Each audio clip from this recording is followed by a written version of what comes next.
Last year, I quit my full-time job to become a freelance software engineer. Yep. And I did that because a lot of businesses wanted to work with me. And they wanted to work with me because of the side projects that I did. This gimbal is actually pretty heavy. I realized that there is a specific formula to side projects that businesses really love. So I am going to take you through the process of how I actually choose a side project, develop it, pitch it, and obviously eventually make money. So I promise you that this is a no BS, no fancy editing video.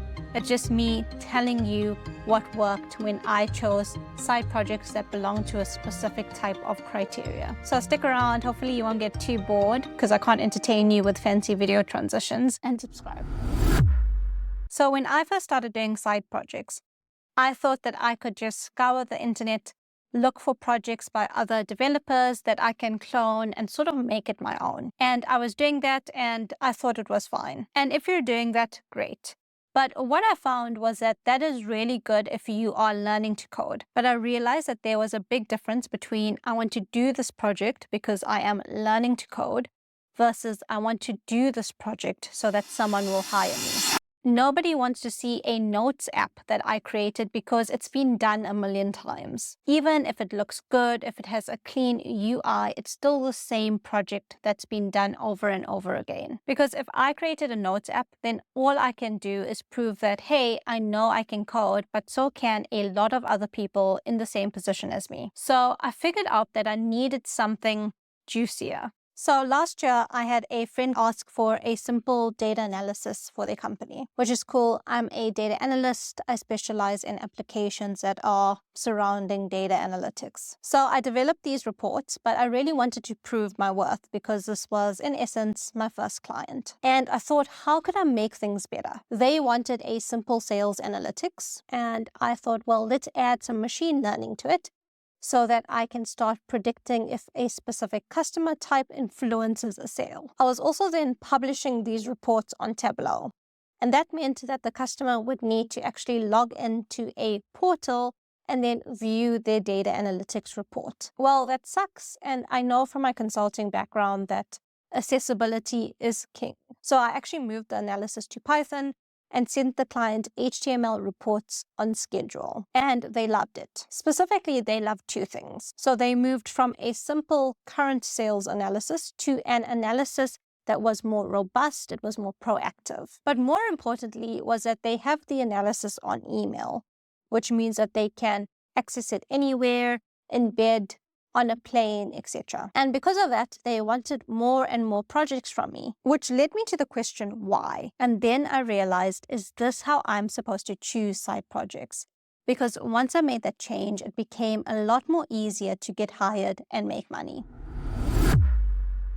There's a specific formula that I use which sounds fancy, but it's actually pretty simple. The first step of the formula is to find a pain point. So my pain point here was that the business was doing an analysis on current sales, but actually not looking to the future, which is risky. Also, the accessibility of the report. So logging into a portal, not so great. You do want a report that is easily accessible anytime, anywhere. So those were my main pain points. The pain point that I am solving shows businesses that I understand that I need to create some sort of value to the user. When I select a project, I try and identify the real problem that is faced by either the business, a user, or myself. And to be honest, it does take time, but it's probably the most important part when you are selecting your side project. So here are my notes for a potential client. They have an increase in customer inquiries and they want a dashboard to track it. But what I've also found is that the response times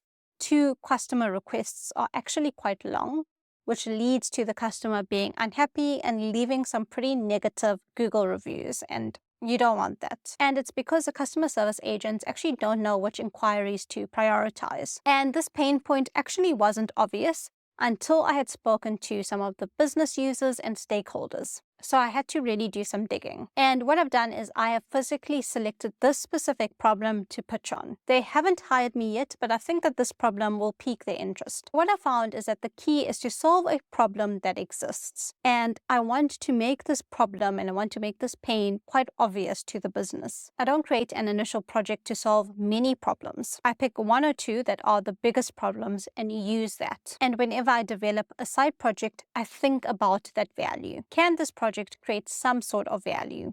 And I use this to pitch on my resume in an interview to a client. So for example, looking at the value in this project, if we try and automatically categorize the customer inquiries coming in, then the customer agents know which ones to actually respond to first. So really angry customers with big problems will be sorted out first. This is valuable because it obviously improves the customer satisfaction and the brand reputation, which is really, really valuable to a business. So whenever I pitch the service, the one thing I make sure to always note is the value. What will the value be when I solve this problem? The other part of the formula is demonstrating. Make sure that your project is actually easy to demonstrate. You're not just showing your code base, you're actually showing something visible. I found that when I started showing something that's visible, any stakeholder, any viewer can actually understand and get excited about. So for example, the email reports I created are great because I can just forward it to the client while we are in our first presentation meeting. They just get really excited to see something. They give feedback.